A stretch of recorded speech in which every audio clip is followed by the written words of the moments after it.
যেখানে মানুষ নেই ঘরে বা যেখানে মানুষ নেই আমি একা, সেখানে হাঁটু বা নাভির সতর খোলা রাখতে পারবো কিনা, বিশেষ করে গরমের সময়। আমি একজন প্রাথমিক বিদ্যালয় শিক্ষক। আমার স্কুলে যেতে মাঝে মধ্যে দেরি হয়, কিন্তু আমি কাজে ফাঁকি দেই না, যথাসময়ে ক্লাস নেই এবং আন্তরিকতার সাথেই করি।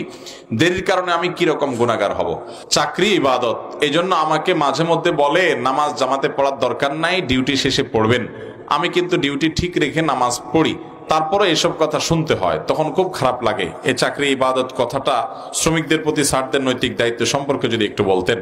আল্লাহর রহমতে দায়ী রাখছি আলহামদুলিল্লাহ। এখন আমি সুন্নতি চুল রাখতে চাচ্ছি, কান বাবড়ি অর্থাৎ কান পর্যন্ত, কিন্তু আমার মা রাখতে দিতে চায় না। তিনি বলেন তার এই সুন্নত নাকি পছন্দ হয় না, কিন্তু আমার বাবা রাখতে দিবে। এখন আমি কি করব? প্রথম কথা হলো যে মাকে বুঝাইতে হবে, মা নবীজির কোন সুন্নত এটা যদি বলে যে আমার ভালো লাগে না, অপছন্দ হয়, তাহলে এটা ঈমান নিয়ে টানাটানি হতে পারে। হ্যাঁ, এটা ঠিক যে আমি এই সুন্নতটা পালন এই মুহূর্তে করতে নিষেধ করতে পারি বিশেষ কোনো কারণে, সেটা অসুবিধা নাই। কিন্তু নবীজির সুন্নতের প্রতি অবজ্ঞা অশ্রদ্ধা প্রকাশ হলে সেটা কিন্তু ঈমান নিয়ে টানাটানি হতে পারে, বিশেষ করে যে ঠাট্টা বিদ্রুপ হয়। এটা মাকে বোঝাইতে হবে। আর মা যদি নিষেধ করেন কোনো সুন্নত আমল করতে, তাহলে প্রয়োজনে সে সুন্নত আমল করবেন না, কারণ সুন্নত আমল করার গুরুত্বের চাইতে মায়ের নির্দেশ মানার গুরুত্ব অনেক বেশি। হ্যাঁ, মা যদি আপনাকে একেবারে দায় রাখতেই নির্দেশ না দেয় যে না গায়ে রাখতেই পারবি না, সেই কথা মায়ের শুনতে পারবেন না, কারণ দায় রাখা ওয়াজিব। ওয়াজিব তরক করতে গিয়ে মায়ের কথা শোনা যাবে। বিনয়ের সাথে মাকে জানাতে হবে, মা তোমাকে আমি ভালোবাসি, তোমার কথা আমি সবকিছু করতে রাজি, কিন্তু নবীর নির্দেশ মানতেই হবে। আফুল্লোহা আর হুল্লোহা, সেজন্য আমি দায়ী, তোমার কথা চাচতে পারবো না। তবে হ্যাঁ, চুল লম্বা করে এটা তো সুন্নাহ। অতএব সুন্নাহর ক্ষেত্রে যদি মা নিষেধ করে সেটা আপনি মানবেন, মায়ের নির্দেশকে প্রাধান্য দিবেন। যেখানে মানুষ নেই ঘরে বা যেখানে মানুষ নেই আমি একা, সেখানে হাঁটু বা নাভির সতর খোলা রাখতে পারবো কিনা, বিশেষ করে গরমের সময়। যদি এমন কোনো জায়গায় আপনি থাকেন যেখানে অন্য কোনো মানুষ নেই, ধরুন আপনি আছেন, আপনার স্ত্রী আছেন, তো স্ত্রীর সামনে তো আর আপনার সতর নেই, তাহলে সেক্ষেত্রে অথবা আপনি একা একা আছেন, সেখানে আপনি যদি হাঁটুর উপরে কাপড় খুলে বসে থাকেন, অথবা আপনি সতরের কোনো অংশ উন্মুক্ত করে বসেন, আপনার কোনো বিশেষ কারণে, গরমের কারণে হোক, অতিষ্ঠ হয়ে বা অন্য কোনো কারণে, এটা জায়েজ আছে। কেউ যদি না থাকে এটা হারাম হবে না। কিন্তু হ্যাঁ, এমন কেউ আছে যার সামনে সতর ঢাকতে হবে, তাহলে সেটা করা উচিত হবে না, সেটা করা জায়েজ নাই, উচিত হবে না, মানে সেটা করলে গুনাহ হবে। ধরুন আপনার ভাই আছে, বাবা আছে, মা আছে, তাদের সামনে সতর উন্মুক্ত করা যাবে না। এখন তো এমন একটা সময় আমরা পার করছি, অনেক যুবক পোলাপাইন আছে, বাসা বাড়িতে মা বা ভাই বোন সবাই আছে, কিন্তু সে হাফ প্যান্ট পরে ঘুরে বেড়ায়, আছে না নাই? আহা, এই সতর উন্মুক্ত করার কারণে গুনাহ হবে। মানুষের রান এটা সতরের অন্তর্ভুক্ত, এটাই বিশুদ্ধতর মত এবং সতর্কতাপূর্ণ মত, এটাই বিশুদ্ধতর মত। বিধায় আপনি এই রান উন্মুক্ত করবেন না। তবে সৌদি আরবের অনেক উলামা একরাম, অনেক ফোকাহ একরামের মতে আপনার রান সতরের অংশ না, সেজন্য সৌদিয়ানদের অনেককে দেখবেন যে তারা এরকম উপরে কাপড় তুলে ফেলে রান খোলা রাখে, এটা তারা জায়েজ মনে করেন। কিন্তু বিশুদ্ধতর মত এবং হানাফি মাযহাব এবং অন্যান্য মাযহাব ওলামাদের মত হলো, এবং অধিকতর বিশুদ্ধতর মত হলো যে রান সতরের অংশ, এবং এটা ওদিকে ইহতিয়াতপূর্ণ মত বটে, সতর্কতাপূর্ণ মত বটে।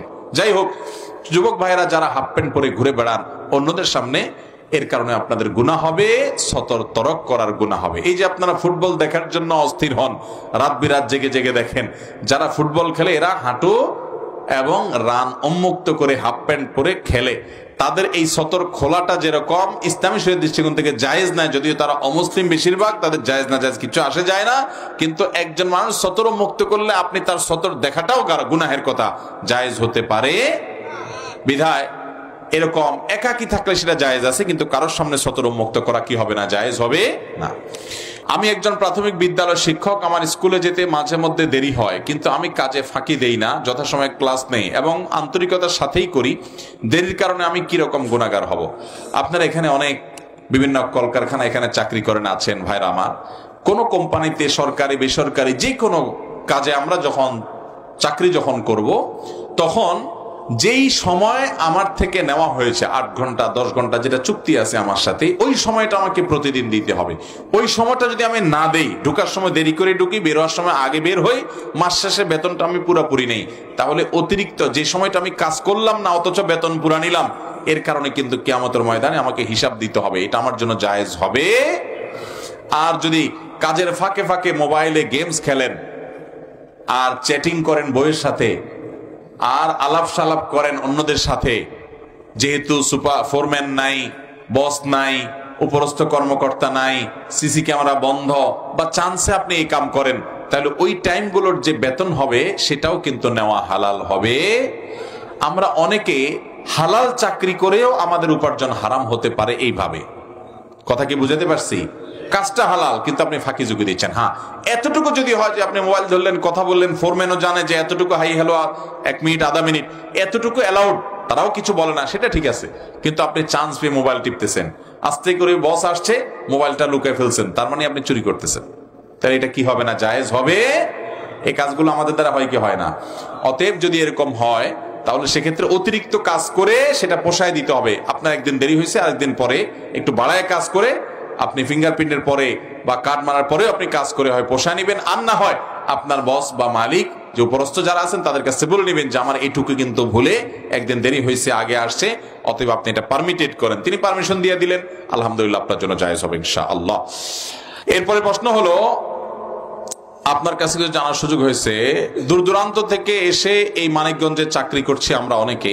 এখানে এসে দেখলাম কিছু শিল্প কারখানার স্যার বলছেন চাকরি ইবাদত, চাকরি ইবাদত। এই জন্য আমাকে মাঝে মধ্যে বলে নামাজ জামাতে পড়ার দরকার নাই, ডিউটি শেষে পড়বেন। আমি কিন্তু ডিউটি ঠিক রেখে নামাজ পড়ি, তারপরে এসব কথা শুনতে হয়, তখন খুব খারাপ লাগে। এই চাকরি ইবাদত কথাটা শ্রমিকদের প্রতি স্যারদের নৈতিক দায়িত্ব সম্পর্কে যদি একটু বলতেন। ভাইরা আমার, কোন দায়িত্বশীল অফিসার কর্মকর্তা যদি তার অধীনস্থ মুসলমানদেরকে নামাজ পড়তে না দেন, তাহলে তিনি আল্লাহর কাছে এই সবগুলো মানুষের নামাজ নষ্টের জন্য অপরাধী হিসাবে বিবেচিত হবেন। কিন্তু যদি নামাজ পড়তেই না দেয়, সেই কোম্পানিতে চাকরি করা আপনার জন্য জায়েজই নাই, হারাম হবে আপনার জন্য। না খায়ে থাকলেও সে কোম্পানির চাকরি করবেন।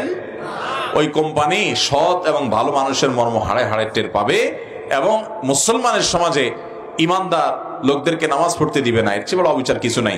চাকরিকে ইবাদত বলনেওয়ালা মানুষটা, এটা হলো কালিমাত হক্কিন উরিদা বিহাল বাতিল, কথা সত্য মতলব খারাপের মতো। চাকরি ইবাদত তো তখন হবে যখন 5 ওয়াক্ত নামাজ সময় মতো পড়ে তারপরে চাকরি করবে, আল্লাহকে খুশি করার জন্য করবে। এই চাকরি করে নিজের স্ত্রী সন্তান পরিবারের রুটি রুজির ব্যবস্থা করে আল্লাহকে খুশি করতে চাইবে, তখন চাকরিটা ইবাদত হতে পারে। কিন্তু নামাজ বাদ দিয়ে চাকরি ইবাদত কিভাবে হয়? ওইটা তো গুনাহের কারণ হবে।